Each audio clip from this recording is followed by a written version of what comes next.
PM เป็นพิษโควิด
โอ้มาแล้วเจ้าค่ะ เปิ้นล็อกไว้แล้วเจ้าบอกหูฮัลโหลกราบนมัสการสวัสดีญาติธรรมทุกท่านเจ้าจ้าไป5 นาทีเนื่องจากติดขัดตรงที่เสียงไมค์บ่ได้เปิดสวิตช์นะเจ้าไมค์ปิดไว้ก็เลยบ่มีเสียงออกมาต้องขอสุมาอภัยขัดข้องทั้งเล็กนิดเล็กน้อยนะเจ้าเช้านี้นะเจ้ากับเพลงเพลงโรคฝีดาษนะเจ้าสวดมนต์อย่างใดจะเฮือนโรคภัยไข้เจ็บหายนะเจ้าต้องน้อมนำพุทธะที่พระพุทธองค์ท่านนะเจ้าได้เผยแพร่ธรรมะของมาฮือเฮาตั้งแต่ปี2,000 กว่าปีแล้วนะเจ้าตามพุทธศักราชแต่ว่าพระพุทธองค์ท่านได้คิดค้นวิธีปฏิบัติมานานมากกว่านั้นก่อนพุทธกาลนะเจ้าการสวดมนต์นะเจ้าการสวดมนต์จะทำให้โรคภัยทั้งหลายหายไปในสมัยของพระพุทธองค์นั้นท่านได้คือบทสวดมนต์รัตนสูตรนะเจ้ากับพระอานนท์ไปสวดที่เมืองเวสาลีในปัจจุบันนี้ถ้าเราอยากคือการไม่ใช่การคือสังคมเป็นปกติจากโรคร้ายทั้งหมดทั้งมวลนะเจ้ากิจวัตรที่เราอย่าลืมทำนะเจ้าคือการสวดมนต์เช้ากับเย็นนะเจ้าทำวัดเช้าทำวัดเย็นการสวดมนต์ถือว่าเป็นวัดปฏิบัติที่หมู่เฮาชาวพุทธมามกะควรยึดปฏิบัติอย่างสม่ำเสมอนะเจ้าคณะสวดมนต์จิตเฮาจะเกิดสมาธิขั้นเรียกว่าสมถกรรมฐานนะเจ้าเพราะผู้สวดมนต์ต้องสำรวมใจทำใจให้ใสทำใจกายให้สะอาดนะเจ้าสำรวมใจแน่วแน่เมื่อจิตเป็นสมาธิความสงบเยือกเย็นในจิตจะเกิดขึ้นนะเจ้าที่สำคัญการสวดมนต์ยังเปรียบเสมือนการได้เข้าเฝ้าพระพุทธเจ้านะเจ้าเพราะฉะนั้นคนสวดมีกายวาจาเป็นปกตินั่นคือเป็นคนที่มีศีลน้อมนำเข้าศีลเข้าสู่จิตใจจึงมีเรื่องปกติในจิตใจนะเจ้ามีใจแน่วแน่คือมีสมาธิเมื่อสวดมนต์ทำวัดแล้วกำหนดสติให้อยู่ในสมาธินะเจ้ามีความรู้นะเจ้าระลึกถึงความดีของพระพุทธเจ้านั่นคือทำให้เกิดปัญญานะเจ้าเพราะฉะนั้นถ้าช่วงนี้เรื่องของโควิดมาน้อมนำบุญเข้าสู่จิตใจนะเจ้าสวดมนต์จะรักษากายใจท่านนะเจ้าไม่ว่าใครทำอะไรที่ไหนกับเราอย่างไรก็จะพ้นภัย พิบัติทั้งหลายทั้งมวลนะเจ้าการสวดมนต์นะเจ้าเป็นกลุ่มของที่สรุปความเมื่อกี้นะเจ้าทนายปอเอามาจากกลุ่มธรรมวัดเช้านะเจ้าธรรมะทีวีนะเจ้ามีท่านสมเด็จพระวรรณรัตน์นะเจ้าตั้งแต่หลายปีมาแล้วนะเจ้าท่านทำไว้บนโลก YouTube ออนไลน์นะเจ้าปี 2012 ปีนี้ปี2021โอ้โห10 กว่าปีมาแล้วนะเจ้าต้องกราบขออนุโมทนาบุญนะเจ้ากับบทความนี้แต่สรุปรวมก็คือทุกเช้าทนายปอจะต้องกราบพระพุทธนะเจ้ากับพระพุทธพระธรรมพระสงฆ์เสร็จแล้วหน้าที่ของผู้สูงอายุที่บ้านก็จะใส่บาตรหน้าบ้านตอนเช้าทุกวันนะเจ้าส่วนทนายปอก็ทำงานตามปกติช่วยท่านในเรื่องอื่นในกิจการงานของร้านถ้ามีงานส่วนตัวในเรื่องคดีก็จะออกไปทำนะเจ้าบางทีก็จะมาทำงาน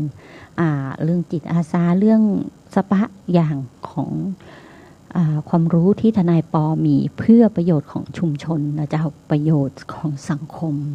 สิ่งแรกต้องทำก็คือประโยชน์ส่วนตัวประโยชน์ส่วนตัวคืออย่างน้อมนำศีลเข้าสู่จิตใจทำให้เกิดจิตปกติทำให้ชีวิตเป็นปกติบะผิดแปลกจากสังคมนะเจ้าเสร็จแล้วถึงจะเอาความรู้ของตัวเองออกมาทำงานเพื่อหาปัจจัยเลี้ยงชีพนั่นก็คือเพื่อประโยชน์ของตนเองแต่การที่จะทำงานเพื่อประโยชน์ของตนเองต้องมีศีลก็คือมีความเป็นปกตินะเจ้าศีลก็คือศีล 5น้อมนำศีล 5กายวาจาใจไม่ฆ่าไม่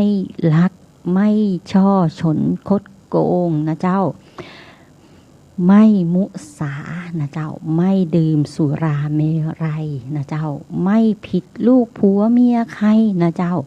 ไม่มีจิตคิดร้ายนะเจ้าคือไม่นะเจ้าไม่ว่าจะเกิดเรื่องอะไรที่ไม่ดีขึ้นมาต้องปฏิเสธทันทีคือไม่นะเจ้าเมื่อก่อนทนายปอมองข้ามสิ่งเหล่านี้ไปเพราะทนายปอมองออกว่าการกระทำของทุกคนแล้วผลของการกระทำบั้นปลายของจุดทางที่ท่านทำไปนั้นนะคืออะไรทนายปอไม่อยากสนใจด้วยสาเหตุที่ว่า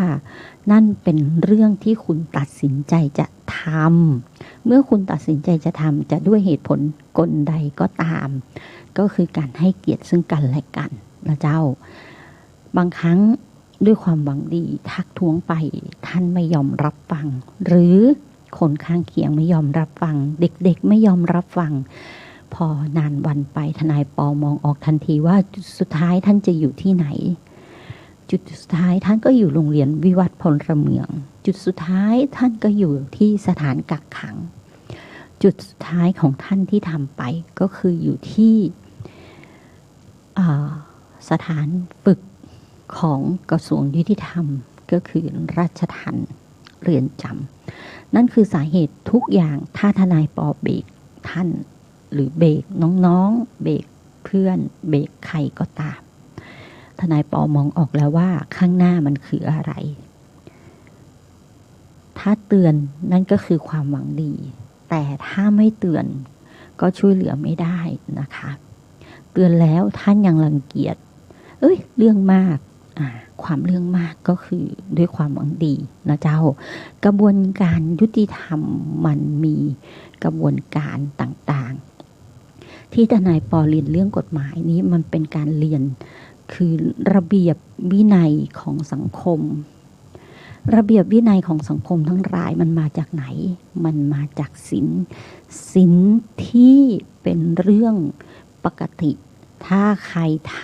ำตรงกันข้ามกับศีลก็เป็นเรื่องไม่ปกติมันก็เป็นเรื่องที่ขัดต่อความสงบเรียบร้อยนะเจ้าเมื่อขัดต่อความสงบเรียบร้อยกฎหมายก็จะเอาไปไว้ในเรื่องของกฎหมายอาญานะเจ้า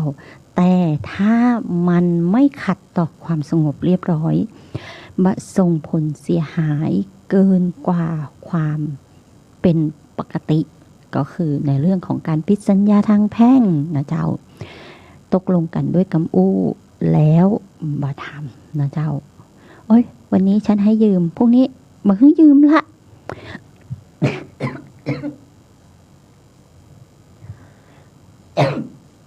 เนื่องจากว่ามาคิดถึงค่าใช้จ่ายมันไม่มีเหลือให้ยืมละหมดทีแรกบอกว่าจะให้ยืมเนื่องจากว่าคุณนึกเข้าใจไปเองว่าผู้ยืมจะคืนหมดทีเดียวแต่ปรากฏว่าเดี๋ยวจะใช้สิ้นเดือนแต่ขอผ่อนก็ยืดเยื้อแล้วจะเอามาทำลงทุนกิจการได้ยังไงนะเจ้าตรงนี้มันก็เกิดความเสียหายนึกถึงความเสียหายที่จะต่อเข้ามาก็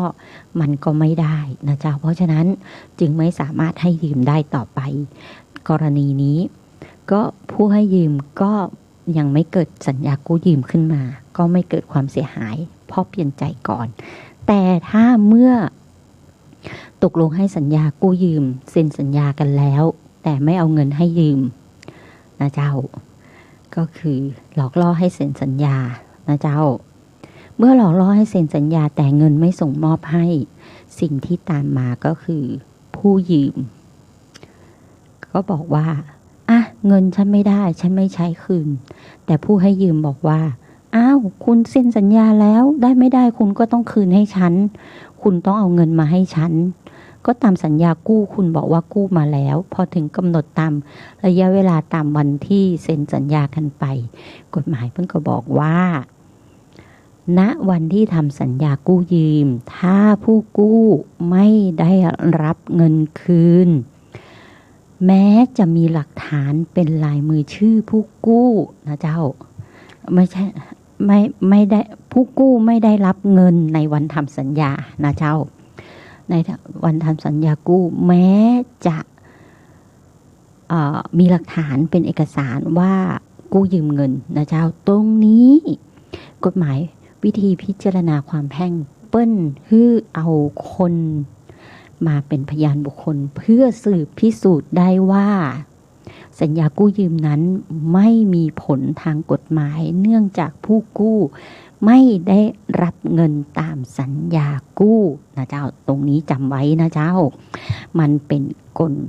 ที่กฎหมายเปิ้นออกมาควบคุมเจ้าหนี้เงินกู้เจ้าเล่ห์มุสาทั้งหลายนะเจ้าที่ใช้กลอุบายหลอกล่อให้ผู้กู้เซ็นกู้ยืมเงินไปแล้วมาเอาสตังค์ให้ผู้กู้ตรงนี้นะเจ้าผู้ให้กู้ก็บอกฉันเปลี่ยนใจฉันไม่ให้เงินมันแต่ฉันจะเอาเงินมันในลักษณะประมาณนั้นต้องระวังไว้ตัวนะเจ้าและแฮมอันนึงนะเจ้า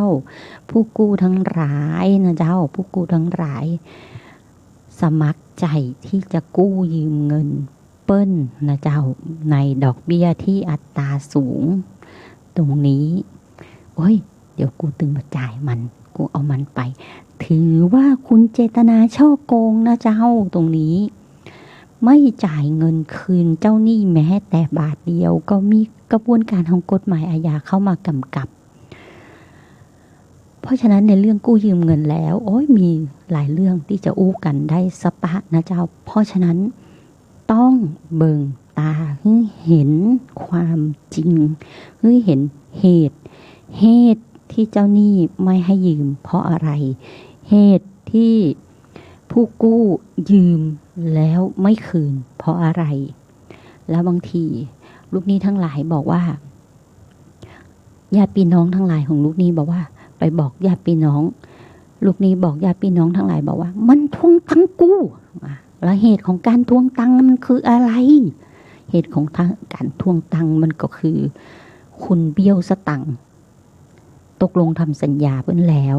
ถึงกำหนดชำระหนี้ไม่ชำระเพิกเฉยไม่ไม่จ้าทำเฉยเขาเอาหนังสือแจ้งบอกว่าค่ากู้ยืมไป6,000ยื่นให้นี่ทำเฉย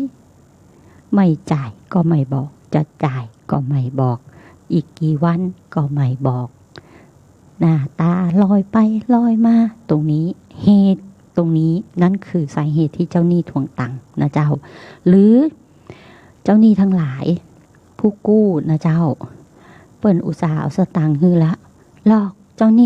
นี้ก็หลอกเอ้ยมันฮื้อไม่ได้มันไม่ได้ฮื้อนั่นลูกหนี้ก็เลยให้คนมาทำกริยาท่าทางใส่มันก็เป็นเหตุที่ต้องเบิ่งตาให้เห็นถึงความเป็นจริงของศีลที่มันเป็นปกตินะเจ้าถ้าเรื่องมันผิดปกตินั่นแสดงว่ามันต้องมีเหตุนะเจ้าตรงนี้กระบวนการของกฎหมายเปิ้นก็มีวิธีสืบพิสูจน์นะเจ้ามีกฎหมายเขียนระบุไว้หมดว่าลักษณะแต่ลักษณะเมื่อทำไปแล้วจะแก้ปัญหากันได้อย่างไรนะเจ้าโอ้ยมีแหมอีกเยอะเลยนะเจ้ากระบวนการเหล่านี้ทนายปอไปนั่ง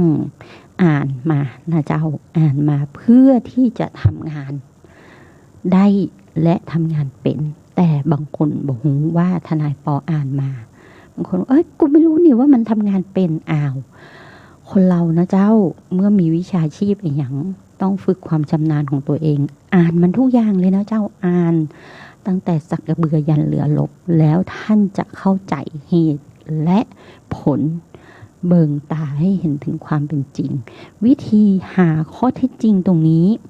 มีครูบาอาจารย์หลายท่านนะเจ้าเปิ้นจะมีวิธีหาข้อเท็จจริงก็หนังสือเกี่ยวกับข้อเท็จจริงในการทำงานกฎหมายนั่นเองนะเจ้ากระบวนการของทนายกระบวนการของอัยการกระบวนการของศาลท่านมีกระบวนการเหล่านี้ในการหาข้อเท็จจริงนะเจ้าเมื่อหาข้อเท็จจริงต้องเป็นเรื่องที่เป็นปกตินะเจ้าถ้าข้อเท็จจริงนั้นผิดปกติท่านต้องระวังตัวนะเจ้าตรงนี้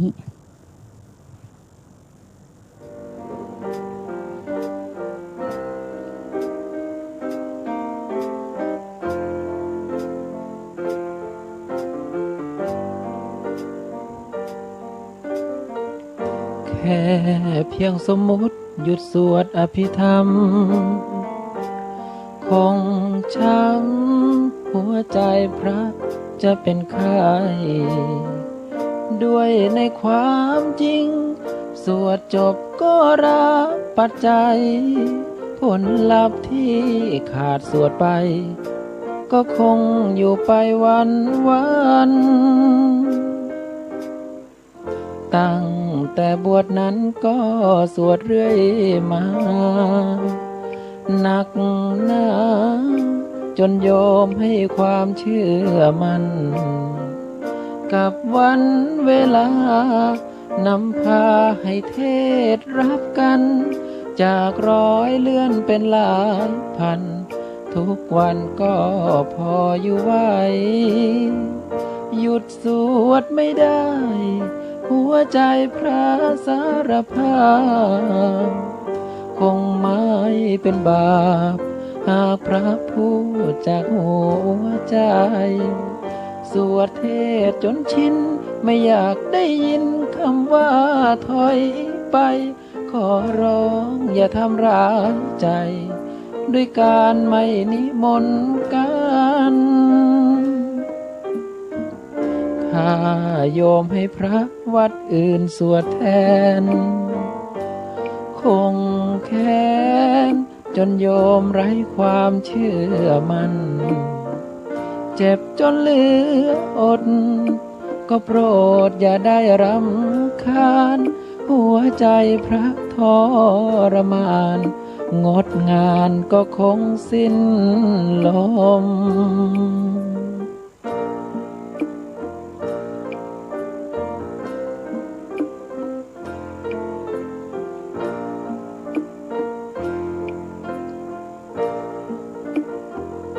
ขาดสวดไม่ได้หัวใจพระสารภาพคงไม่เป็นบาปหากพระพูดจากหัวใจสวดเทศจนชินไม่อยากได้ยินคำว่าถอยไปขอร้องอย่าทำร้ายใจด้วยการไม่นิมนต์กันถ้าโยมให้พระวัดอื่นสวดแทนคงแค้น จนโยมไร้ความเชื่อมัน่นเจ็บจนเหลืออดก็โปรดอย่าได้รำคาญหัวใจพระทรมานงดงานก็คงสิ้นลม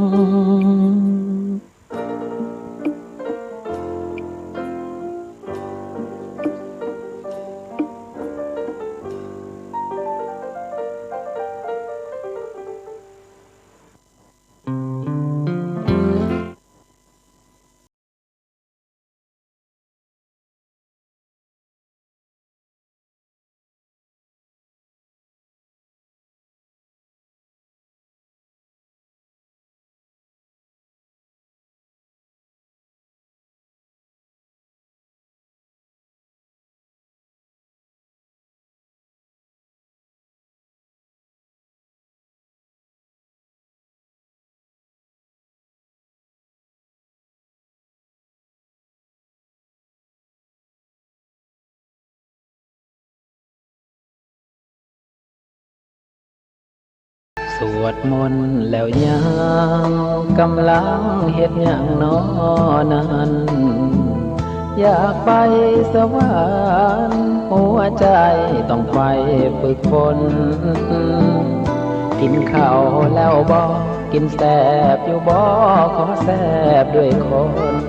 อิ่มแล้วอย่าลืมสวดมนต์ให้ถือเป็นงานของใจหากเคยฝันร้ายสิกลายเป็นฝันดีดีนอนอิ่มอีหลีคนดีโปรดจงจำไว้สวดมนต์สู่มือสองมือพนมตั้งใจนะโมอย่าให้ลาไกลท่องไว้นับเป็นมงคลใช้บัตรประชาชนให้กลายเป็นบัตรเตือนใจก่อนจะหลับประทับใจไว้ว่าเราเป็นไทยใจตนอย่าให้ลืมเดิมบอกใจเสมออย่าลืมสวดมนต์ตั้งใจอย่าให้สับสนเมื่อมีมนต์ช่วยเติมพลัง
ก็อยากจะเตือนเพื่อนๆให้คิดเหลือเกินอย่ามัวแต่เพลินทำงานหาเงินใช้หนี้ก็ถูกที่เป็นหนี้เราต้องจ่ายนั่นควรจะหมายถึงหนี้ชีวิตใครกันให้สิ่งที่ดียามเห็นเราเป็นทุกข์ใจ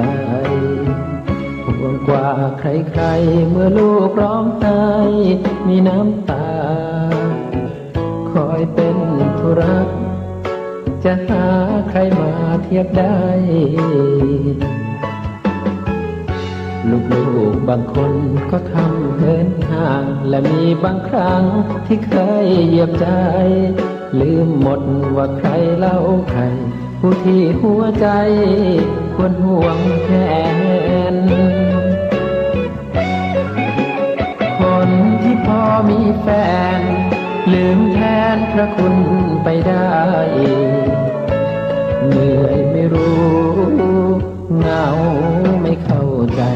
ปล่อยแม่อยู่ลำพังเศร้าแสน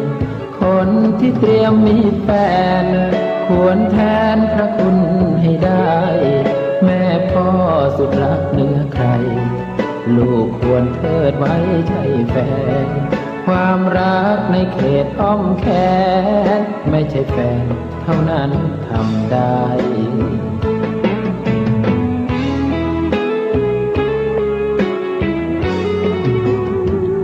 ลองกอดแม่ดูก่อนสู้ฝันตามคันลองขออย่าได้มองคนเฒ่าชราแล้วไม่ไออุ่นตอบแทนด้วยสองมือกอดเมื่อยามเงินช็อตแม่พ่อห่วงใยอย่าลืมตัวว่าเราลูกใครต้องตอบหัวใจถ้ามีแฟน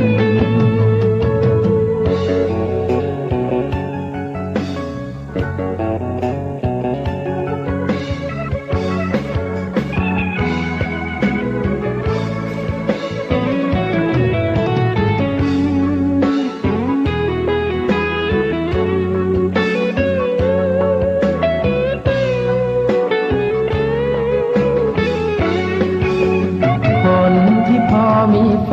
นลืมแทนพระคุณไปได้เหนื่อยไม่รู้เหงาไม่เข้าใจปล่อยแม่อยู่ลำพังเศร้าแสนคนที่เตรียมมีแฟนควรแทนพระคุณให้ได้แม่พ่อสุดรักเหนือใคร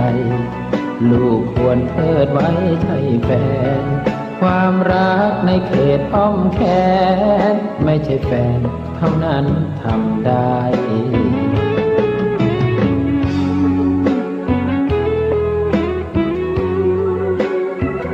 คนไม่ใช่แฟนเป็นแม่ก็ได้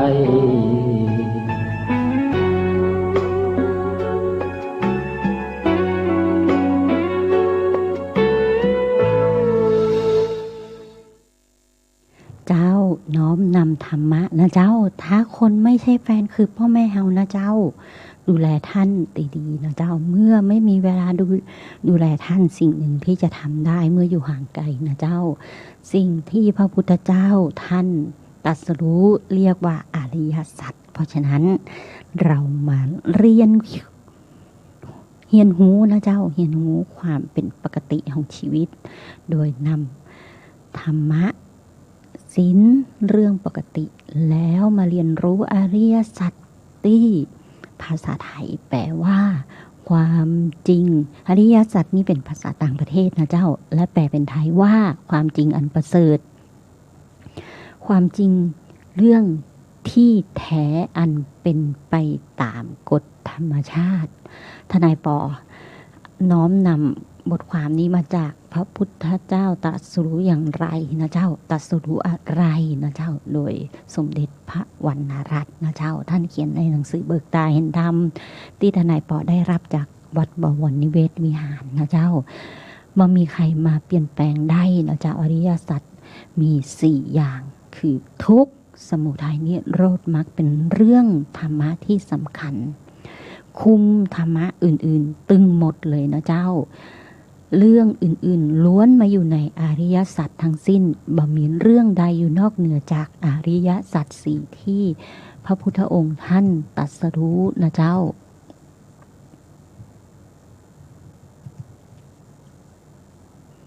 อริยสัจเป็นเรื่องของเหตุกับผลนะที่เอามานี่ก็คือมันจะมีข้อความบทความเล็กๆนะเจ้าเป็นเรื่องของเหตุกับผลก้าวคือทุกข์เป็นผลนะเจ้าสมุทัยเป็นเหตุนะเจ้านิโรธเป็นมรรคนิโรธเป็นผลขอสุมาเอาไว้นะเจ้าความชำนาญในพุทธอริยสัจอย่างน้อยนักนะเจ้ามรรคเป็นเหตุนะเจ้านิโรธเป็นผลมรรคเป็นเหตุเหตุและผลตามอริยสัจนั้นต้องตรงกันเสมอนะเจ้าเช่นการเตะเขานี่ที่เข้าหากฎหมายแล้วนะเจ้าการเตะเขาคือการทำร้ายร่างกายการเตะเป็นเหตุนะเจ้าสมเด็จพระวรรณรัตน์เปิ้ลเขียนไว้ว่าการเตะเป็นเหตุผลของการเตะคือเข้าไปอยู่กับเจ้าหน้าที่กระบวนการยุติธรรมคือคุกเจ้านะอยู่ในใต้กำกับของกระทรวงยุติธรรมคุกนะเจ้าเหตุนะเจ้าคือเตะผลคือคุกหรือถ้ามันบ่ร้ายแรงนะเจ้าเตะเปิ้นบ่เจ็บแก่กายก็ปรับปั้น2 ปันก็ว่ากันไปนะเจ้าปรับแล้วยังจะต้องคนถูกเตะไปห้องสตังค์ค่าสินใหม่ทดแทนนะเจ้าเจตนาทำร้ายร่างกายผู้อื่นเป็นเหตุให้ผู้อื่นได้รับอันตรายแก่กายนะเจ้าเอาตีนไปเตะเปิ้นถือว่าเป็นการกริยาเหยียดหยามอย่างหนึ่งตัวนะเจ้าทำให้เสียหายต่อชื่อเสียงได้นะเจ้าตรงนี้มันมีสปะอย่างนะเจ้าเพราะฉะนั้นผลของเตะคือคุกหรือถูกปรับแต่สมเด็จพระวรรณรัตน์ท่านบอกว่าผลของการถูกเตะบ่ใช่คำว่าสะใจนะเจ้าผลของการบูลลี่ผู้อื่นก็บ่ใช่คำว่าสะใจนะเจ้าสะใจสมหน้าอย่างประมาณนั้นนะเจ้าสะใจหรือความสุขใจจากที่คุณไปเตะเขานะเจ้านั่นคือคุณเข้าใจไปเองนะเจ้าเพราะนั่นเป็นผลที่ไม่ตรงกับเหตุนะเจ้าสมเด็จมันบอกไว้ในหนังสือเบิกตาเห็นธรรมนะเจ้ามันเป็นเรื่องที่ไม่ถูกต้องในเรื่องของสะใจนะเจ้า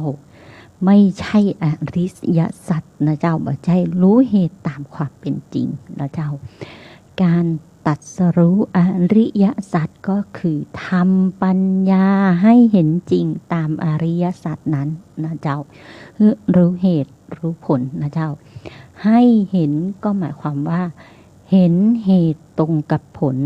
เห็นผลตรงกับเหตุบ่ใช่เห็นเหตุบ่ตรงกับผลเห็นผลบ่ตรงกับเหตุเห็นเหตุไปตรงกับสะใจนะเจ้าเห็นผลไปตรงกับสปะสปะของมันโง่อย่างประมาณนั้นนะเจ้าอันนั้นเหตุกับผลมันมาตรงกันนะเจ้าถ้ามันโง่แล้วกูได้สตังค์มันนะเจ้าถ้ามันตายแล้วกูเอาสตังค์แม่มันได้นะเจ้าตรงนี้ก็ว่ากันไปตามความเป็นจริงของเหตุและผลนะเจ้าถ้าลงมือกระทำเองก็นั่นแหละไปอยู่คุกนะเจ้าถ้าบ่ได้ลงมือกระทำก็ตัวการนะเจ้าตัวการผู้ใช้ผู้สนับสนุนกฎหมายก็มีไว้หมดนะเจ้าตัวการอยู่83ผู้ใช้84ผู้สนับสนุน86ทนายปอใบหวยกา83 84 86บ่ใจเจ้าเป็นเลขมาตราตามประมวลกฎหมายอาญาถ้าคนที่มีเจตนาในข้อ1นะเจ้าเป็นคนไม่ปกติตามศีลข้อ1นะเจ้าแต่บ่ได้ลงมือทำเองมาตรา83ในกฎหมายอาญาเปิ้นก็จะมีกระบวนการนะเจ้า83เป็นตัวการสั่งเปิ้นให้ทำหั่นทำนี่แล้วก็เข้าไปร่วมกับเปิ้นทำนะเจ้า84ใจอย่างเดียวเฮ้ยมึงยกถังน้ำแข็งให้กูกำเอาไปทุ่มหัวอีบ้านั้นกำรำคาญปากนักเอาว่ากันไปนะเจ้ากูจะได้อยู่กู กูจะได้เอาสตังค์แม่มันได้เนี่ยก็ว่ากันไปตามเหตุตามผลตามปัจจัยนะเจ้าตรงนี้ถ้าเหตุเอาถังน้ำแข็งไปทุ่มหัวเปิ้ลก็คือผลก็คือคุกนะเจ้าถ้าทุ่มหัวเปิ้ลตายนะเจ้าคุกมันไม่ใช่คุกอย่างเดียวนะเจ้าถึงประหารชีวิตเลยนะเจ้าคือผลของการกระทำนั้นเกิดจากการที่ลงมือใช้อาวุธนะเจ้าอาวุธที่คุณใช้ก็คือถังน้ำแข็งไปทุ่มหัวเปิ้ลและถามว่าถังน้ำแข็งนั้นน่ะลักษณะเป็นอาวุธก็เป็นปืนก็เป็นมีดก็เป็นจริงๆแล้วถังน้ำแข็งไม่ใช่อาวุธที่ใช้ทำร้ายร่างกายแต่ถูกใช้อย่างอาวุธก็คือภาษาไทยตามปกตินั่นเองลักษณะของสิ่งที่ใช้ทำให้เป็นตายนะเจ้าถูกใช้อย่างอาวุธนะก็ว่ากันไปนะเจ้าแต่ถ้ามันใช้มีดเอาไปแทงเปิ้ลนั่นแหละใช้มีดทำร้ายผู้อื่นมีดลักษณะมีดยาวตะใดนะเจ้านั่นก็คือมองถึงจิตใจของผู้ที่กระทำโดยว่าลักษณะอาวุธนั้นเปิ้ลต้องการหรือคนถูกทำนั้นตายหรือต้องการแค่แค่สั่งสอนเพื่อสะใจนะเจ้าเหตุของการลงมือคืออย่างผลของการได้คืออย่างผลของการได้คือสะใจหรือผลของการได้คือคุก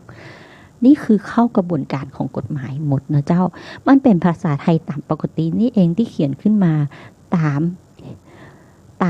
เรื่องที่มันเกิดขึ้นตามความเป็นจริงอะแล้วใครบอกว่ากฎหมายมันยากจริงๆกฎหมายมันไม่ได้ยากเลยนะเจ้ากฎหมายเขียนตามเรื่องความเป็นจริงที่เกิดขึ้นนะเจ้าและเรื่องที่เกิดขึ้น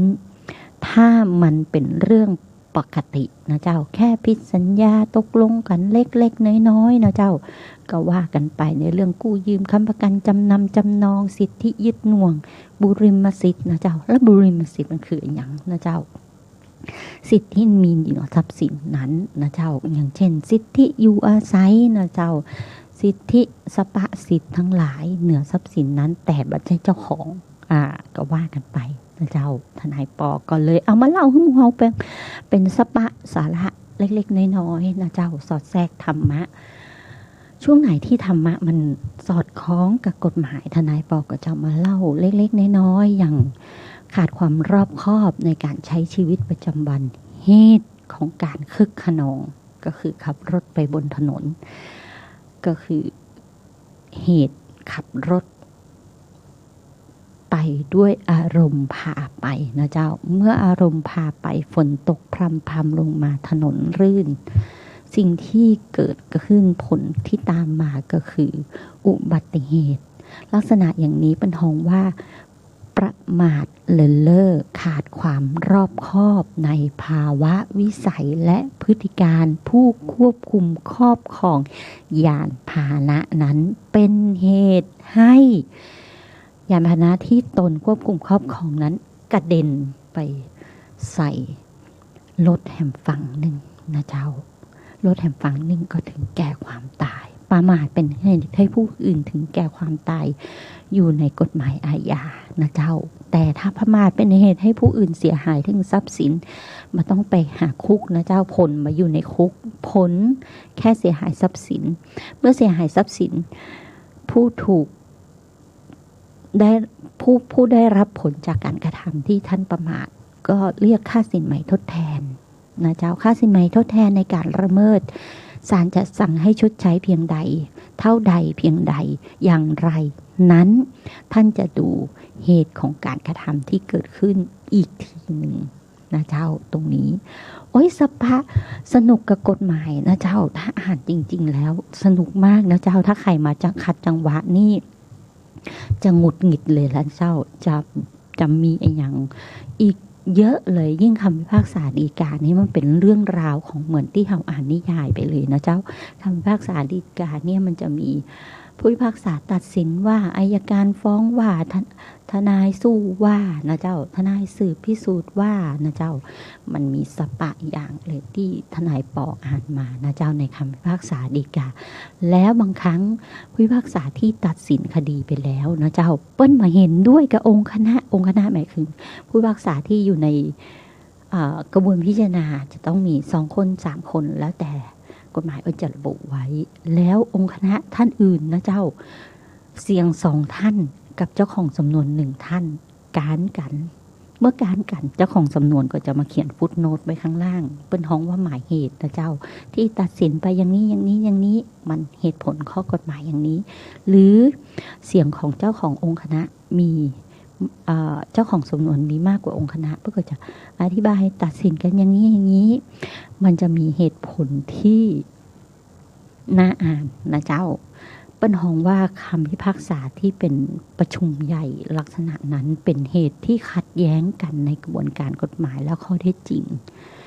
ขัดกันเมื่อขัดกันแล้วจะทำอย่างไรให้ทุกคนเห็นด้วยก็ต้องมีข้อเท็จจริงบวกข้อกฎหมายถ้าข้อเท็จจริงบวกข้อกฎหมายหลายท่านเห็นด้วยว่าควรนำข้อกฎหมายเรื่องนี้เข้ามาเพราะฉะนั้นองค์เจ้าของสำนวนก็ชนะแต่ถ้าหลายท่านมาเห็นตัวเจ้าของสำนวนก็จะการในเรื่องนั้นนะเจ้าแต่เหตุผลที่ท่านจะนำข้อเท็จจริงที่ท่านจะนำมาใส่ในข้อกฎหมายได้นะเจ้าจะต้องมาจาก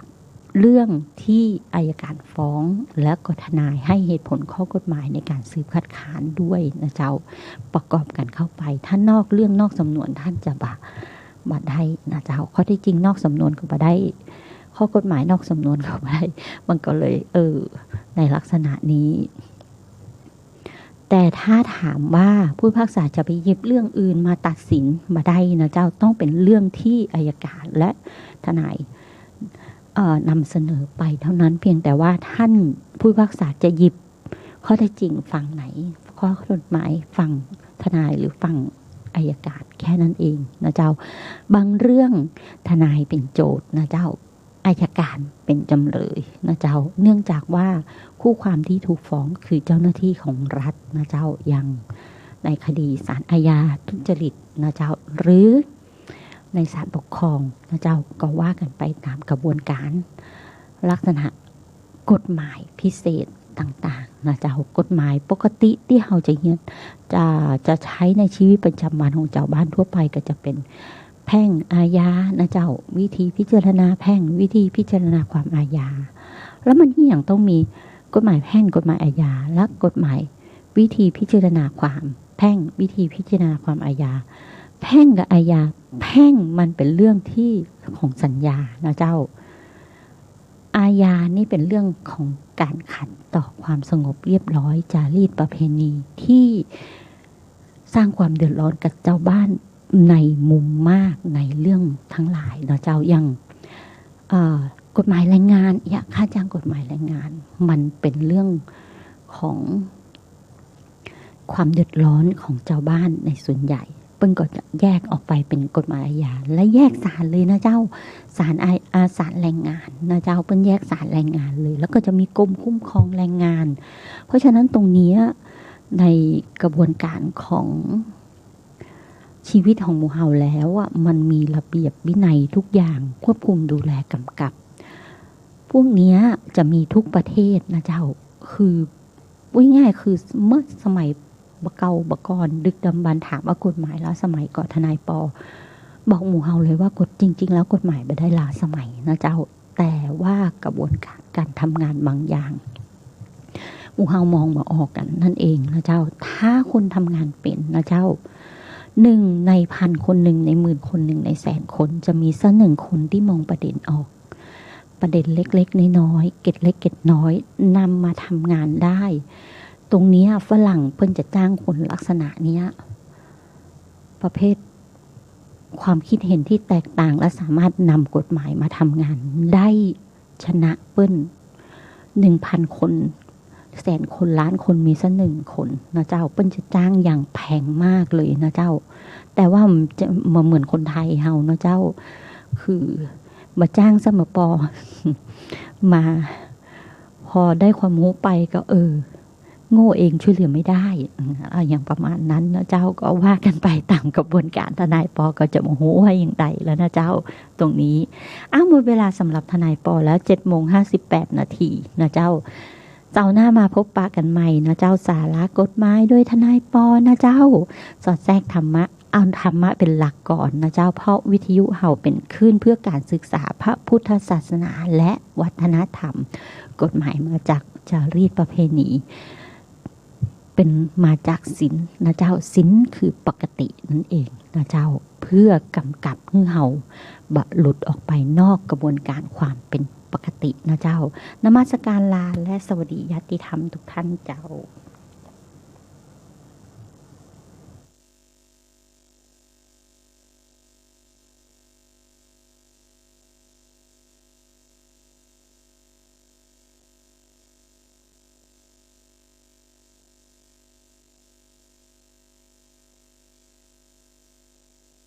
วิทยุกระจายเสียง FM 104.5 เมกะเฮิรตซ์